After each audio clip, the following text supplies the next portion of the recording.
Are you tired of getting ping-ponged around like this bot here because you don't understand when to press R1? In this video, I will teach you everything you need to know to improve your defense plus some secret tech. So, how do we stop getting ping-ponged? The way we stop getting ping-ponged is we press R1 right when our opponent finishes materializing behind us. I've slowed down the footage so we can see a little easier. So, Roshi finished materializing, boom, we press R1. So again, Roshi finished materializing, that's when we press R1. Right when we can see his full body, that's when we have to press R1. Here it is at 50% speed, so we can get a better understanding of when to press it. Roshi behind us, we press R1. Roshi behind us, we press R1. We say no Roshi, not today and not ever again. And this is what it looks like at normal speed.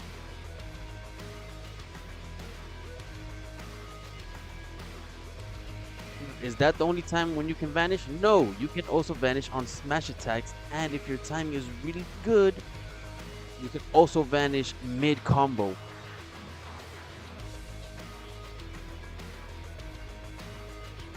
Now, the timing for this one is also super tight, and the way you do it is you have to press your R1 right when your opponent is pressing their triangle in their combo.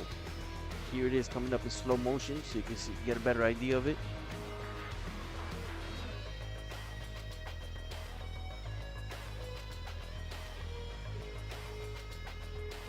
And then, of course, the benefit to this is that you can actually do a whole combo afterwards.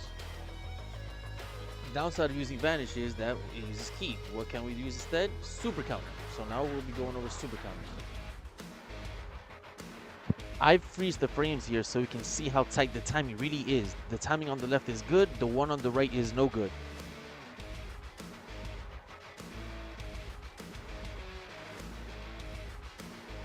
So what about when you're being comboed from the back? Are you helpless? No, you can super counter from the back as well. But the timing on this is incredibly tight. We're talking about 4 to 5 frames. So let's go frame by frame to see exactly when we have to press forward square. So as you can see here, we have to press it right before the next hit actually hits us. But something interesting I want everyone to know is that if we look closely, he's touching us. The animation, the fist is already going through us, and then the super counter happens. What this also means is that you may find it easier to super counter characters who attack faster, such as Jiren and Vegito, as opposed to slower characters like Broly and Bojack who have more spaces in between their attack. Now, something very important to note is that you cannot spam the square button. You can hold the forward button, but in my experience, I've found that releasing and then flicking or holding forward again after each square attempt works best.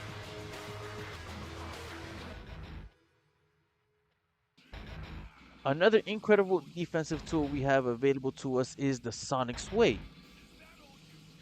How do we Sonic Sway?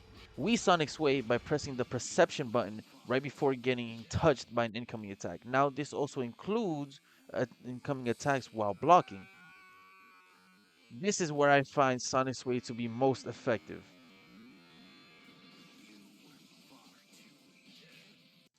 So, like with super counters, the timing window is a little more forgiving with characters that attack more quickly, like a Jiren.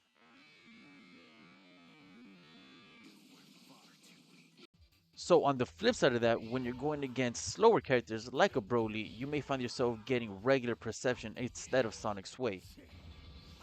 One huge benefit to using Sonic Sway is that it actually drains your opponent's ki, a whole bar.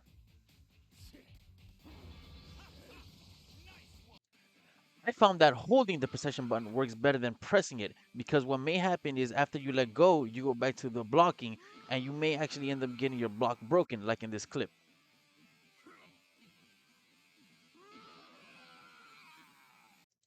And now for the secret tech that I promised.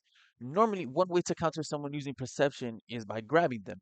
But I found that if you keep tapping the block button while holding perception, you actually become invulnerable to grabs. Note, this may be patched in the future, so abuse it while you can. Thank you guys for watching the video. Make sure you guys like the video if you did learn something and subscribe for more Sparking Zero videos and tips.